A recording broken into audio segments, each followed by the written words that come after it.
En ég ætla svona aðeins að fara yfir tilurð verkefnisins og upphafið og hvaðan þetta kemur. Sem menntuðum þroskara ef þetta kemur inn í gegnum Ferðamálastofu, inn í Vegvísi, og var samþykkt í Vegvísi. Upphaf verkefnisins var þannig að Ólöf Ýr Atladóttir, ferðamálastjóri, fór til Noregs og kynntist þar þessari aðferðafræði og þessari hugmyndafræði í TNT. Og kemur heim með þessa hugmynd og fer að vinna með hana inn í Ferðamálastofu og fer að afla frekari upplýsinga og vinna meira með þessa aðferð.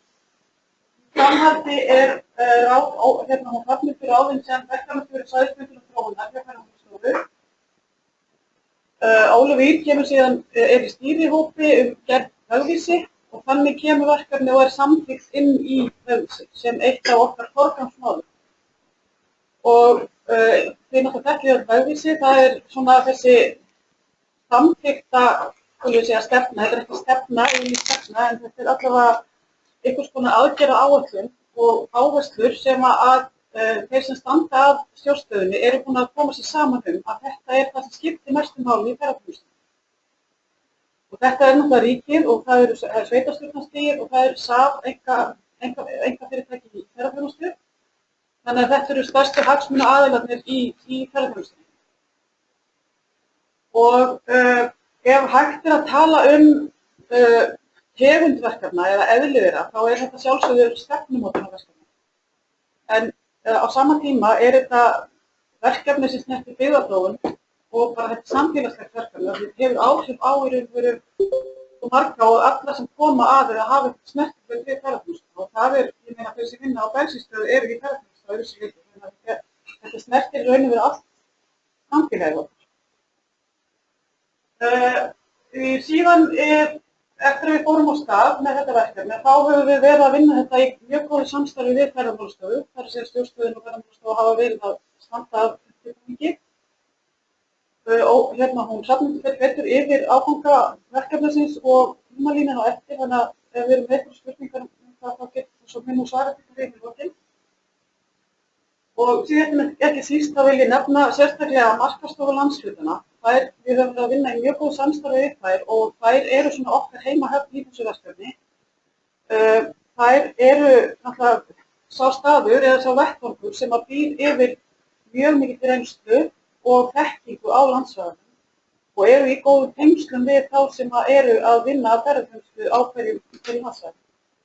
Þannig að við leituðum til þeirra og þau hafa verið okkur mjög góð og veitt okkur mjög góðar upplýsingar í undirbúningi verkefnisins.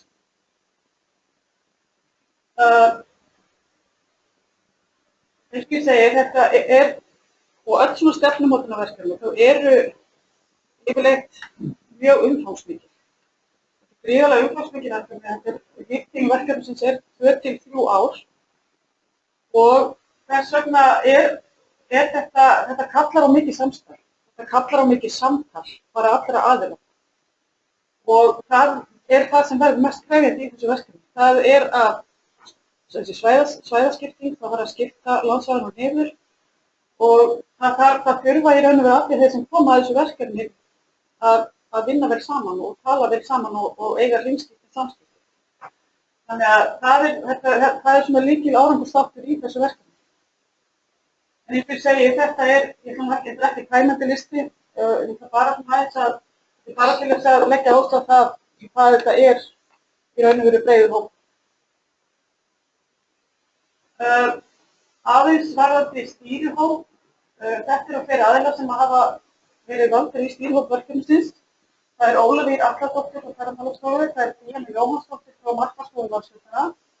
Það Örn Þór Valdimarsson frá Sambandi íslenskra sveitarfélaga, Inga Hlín Pálsdóttir frá Íslandsstofu, Ásthildur Bragadóttir frá Höfuðborgarstofu og svo Óskar Jósefsson frá stjórnstöð ferðamála.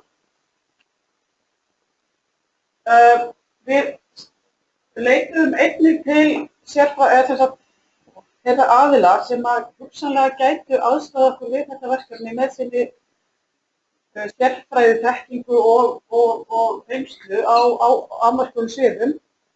Þannig að þetta svona okkar þekkingarpollur sem við getum leitað í á mismunandi stigum verkefnisins.